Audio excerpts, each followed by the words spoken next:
I just want to start this video by saying I know everyone's hair and locks are different. Your genes, diet, environment, and overall lifestyle will definitely impact the nature of your hair, but I am going to share everything I've put in my hair in the past and everything I put in my hair now, and also talk about why I use oil very sparingly these days. Okay, so before I get started, for those of you who are new here, I'm Isis. Welcome. I enjoy sharing my lock journey and things related to my online shop, Electraroots, where I sell my handmade lock jewelry. And in today's video, I'm going to be talking about why I use little to no products in my locks.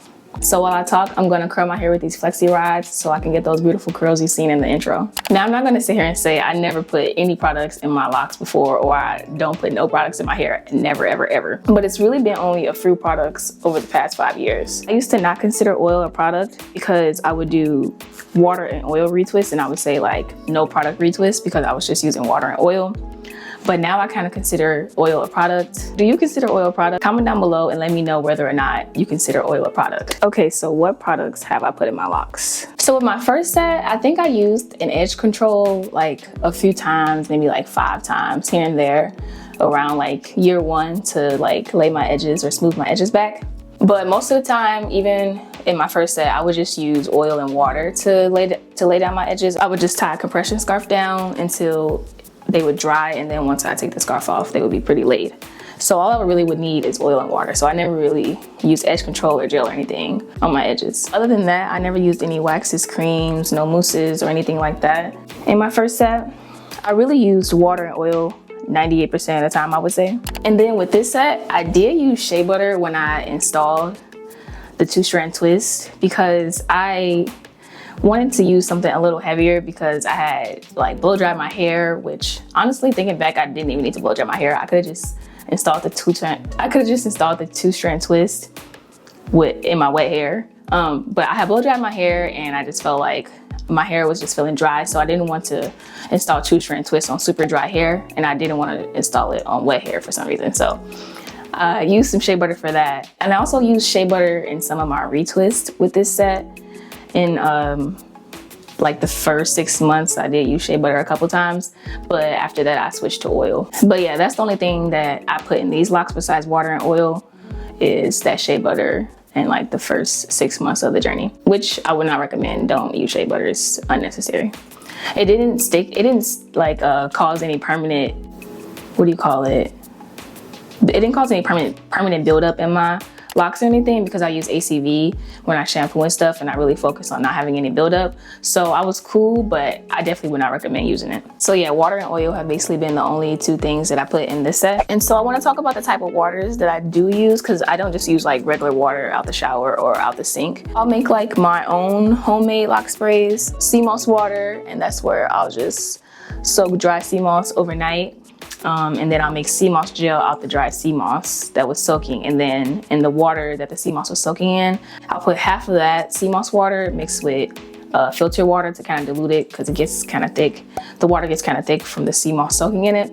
So I'll dilute it with some water and then I'll let it sit in the fridge and I'll use that water. I've also made rosemary water and rose water too. And if I don't use the lock sprays that I make at home, I also use hydrating sprays from a couple other lock companies that make and sell toxic-free lock products. And so I've used like rice waters, hydrating mist, like with aloe, stuff like that, like rose water from other companies.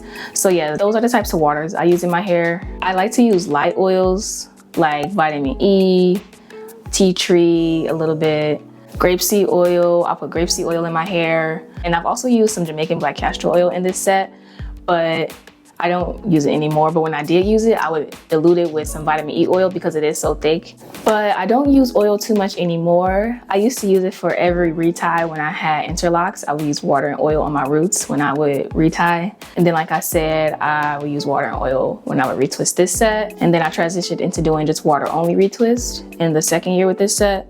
And so yeah, I don't use oil much anymore. I don't feel the need to put oil in my hair, and I actually try to not use oil. I'll use a very little amount of oil when I shampoo because I use a clarifying shampoo, and so my hair does get kind of dry, and I also live in a dry climate, so I'll use a very little amount of oil and put it through my locks. mostly on the ends because my scalp produces oil and that reaches my roots. And so I'll definitely add a little bit of oil on the ends just because I do use that clarifying shampoo. Now I am thinking about getting a steamer, and after like shampooing my hair, once it like dries, like the next couple days after that, doing a steam treatment on my locks instead of using oil to see if that will keep moisture in my hair. And if that ends up working, I will pretty much cut oil out all the way. So more on that. Now, most of our scalps are capable of producing its own oil. Like I was saying earlier, we essentially have everything we need already. Our body knows that our hair and our skin needs oil, so it naturally produces it. Now, what I think most people don't realize is if you never give your scalp a chance to produce its own oil, you might think your scalp doesn't produce enough oil. So therefore you feel like you need to apply oil to your hair and to your scalp on a daily basis or every few days or once a week. And I know lots of us grew up with products like hair grease, oil sheen, curling creams, gels, mousses, and so on. And a lot of us never stop using those products, meaning never giving your scalp a break, which essentially leads to never letting your scalp produce its own oils. Because your scalp is like, okay, I got all this oil coming in every day, every week. I don't need to produce any of my own. So my theory is putting those products on our scalp, on our hair, basically prevents our scalps from doing what it's naturally supposed to do. And so this is really why I've always been easy on the products and oils, even before I had locks, but especially when I locked my hair. I knew I always wanted to make sure I was not suffocating my scalp.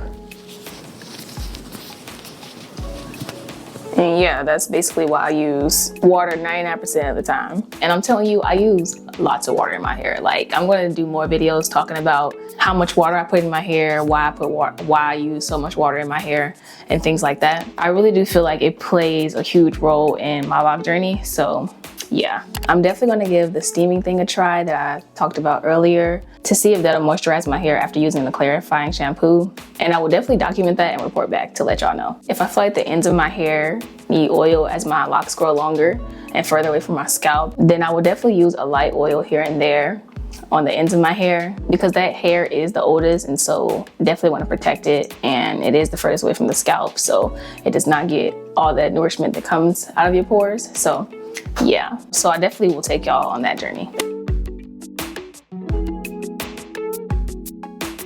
For anyone that's curious, I let my hair air dry in the flexi rods for the rest of the day and overnight. So I think it was about like 18 hours. And I wasn't going to share a video on these curls, but when I took them out, they turned out way bouncier than I thought. And I recorded the whole process. So that's actually probably just going to be the next video that I drop. But that is all I got for y'all today. Let me know in the comments if you can relate to anything I shared in the video, or share what works and doesn't work for your hair for those who are looking for lock tips so that they can learn more. As always, thank you for watching. I will definitely see you in the next video. Peace.